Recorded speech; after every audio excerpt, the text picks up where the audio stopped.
sering keluar rumah dengan berhias atau memakai wewangian, sebagaimana kebiasaan wanita-wanita jahiliyah yang dulu. Mereka tidak memiliki pengetahuan agama dan iman.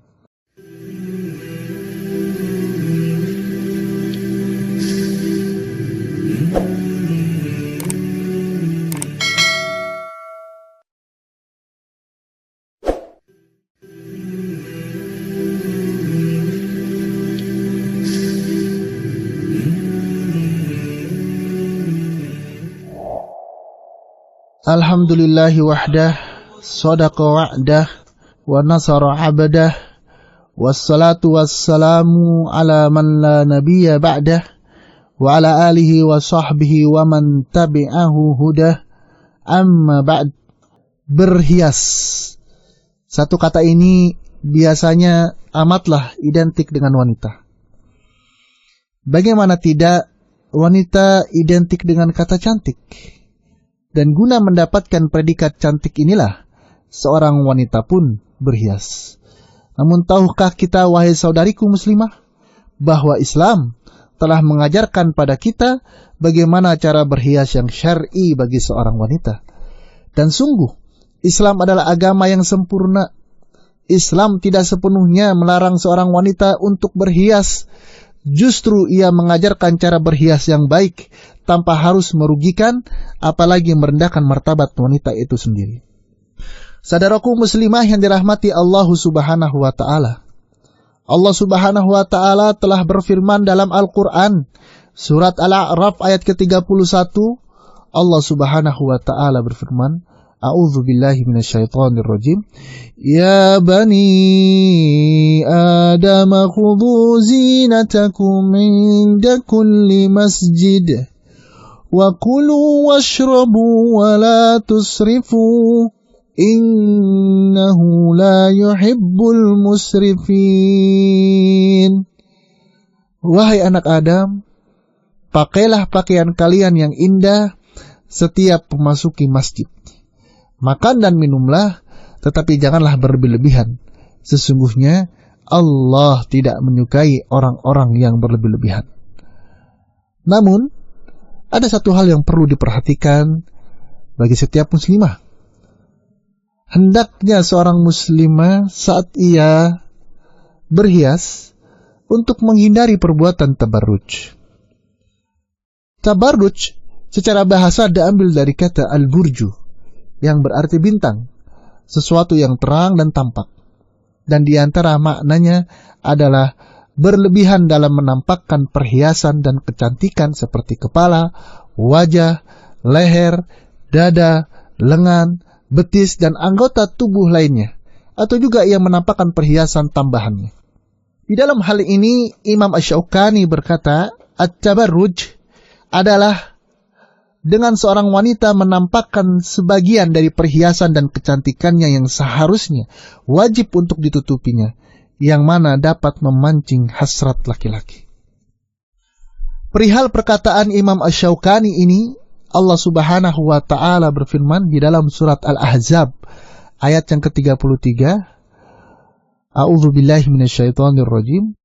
وَقَرْنَ فِي بُيُوتِكُنَّ وَلَا تَبَرَّجْنَ تَبَرُّجَ الْجَاهِلِيَّةِ الْأُولَى.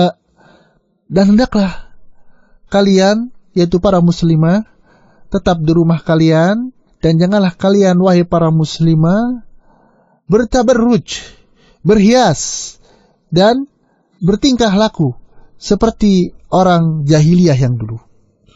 Mengenai ayat ini, Syekh Abdurrahman As-Sa'di rahimahullah, ketika menafsirkan ayat ini, beliau berkata, arti ayat ini, janganlah kalian, wahai para wanita, sering keluar rumah dengan berhias atau memakai wewangian, sebagaimana kebiasaan wanita-wanita jahiliyah yang dulu.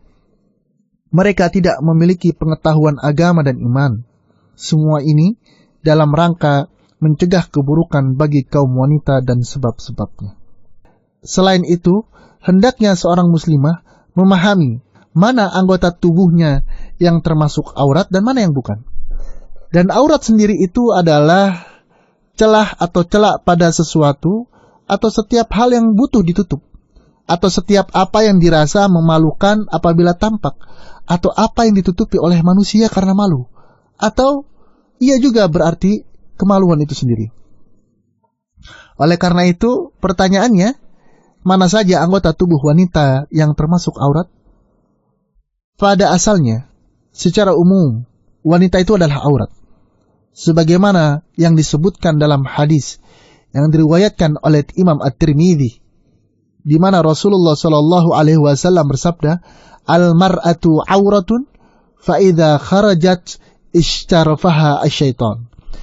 Wanita itu adalah aurat, maka jika dia keluar dari rumahnya, setan senantiasa mengintainya. Namun, terdapat perincian terkait aurat wanita ketika ia di hadapan laki-laki yang bukan mahramnya, atau di hadapan wanita lain, atau di hadapan mahramnya. Adapun aurat wanita di hadapan laki-laki yang bukan mahram adalah seluruh tubuhnya. Sebagaimana hal ini merupakan ijma atau kesepakatan para ulama, hanya saja terdapat perbedaan pendapat di antara ulama terkait apakah wajah dan kedua telapak tangan termasuk aurat jika di hadapan laki-laki non-mahram. Sedangkan aurat wanita di hadapan wanita lain adalah anggota-anggota tubuh yang biasa diberi perhiasan. Karena Nabi Muhammad SAW pernah bersabda dalam hadis riwayat Imam Muslim, "La yanzuru rajulu ila auratur rajuli, walal mar'atu ila auratil mar'ati." Tidak boleh seorang pria melihat aurat pria lainnya, dan tidak boleh seorang wanita melihat aurat wanita lainnya. Dan adapun untuk aurat istri di hadapan suaminya, maka ulama sepakat bahwa tidak ada aurat antara seorang istri dan suami. Hal ini sebagaimana firman Allah Subhanahu wa taala di dalam surat Al-Ma'arij ayat ke-29 sampai ke-30. Allah Subhanahu wa taala berfirman, "Walladzina hum li furujihim hafizun illa ala azwajihim aw ma malakat aymanuhum fa innahum ghairu malumin." Dan orang-orang yang mana mereka menjaga kemaluan-kemaluannya, kecuali terhadap pasangan-pasangan mereka atau kepada budak-budak yang mereka miliki, maka dalam hal tersebut, artinya jika aurat tersebut, furuj mereka tidak terjaga, ghairu malumin, itu bukanlah hal yang tercela. Nah, ayat ini menunjukkan bahwa seorang suami dihalalkan untuk melakukan sesuatu yang lebih dari sekedar memandangi perhiasan istrinya, yaitu menyentuh dan mendatangi istrinya. Maka jika seorang suami dihalalkan untuk menikmati perhiasan dan keindahan istrinya, maka apalagi hanya sekedar melihat dan menyentuh tubuh istrinya. Jika sudah tak ada lagi aurat antara suami dan istri, hendaknya seorang istri berhias semenarik mungkin di hadapan suaminya. Seorang istri hendaknya berhias untuk suaminya dalam batasan-batasan yang disyariatkan. Karena setiap kali si istri berhias untuk tampil indah di hadapan suaminya, jelas hal itu akan lebih mengundang kecintaan suaminya kepadanya dan akan lebih merekatkan hubungan antara keduanya. Dan hal ini termasuk di antara tujuan syariat.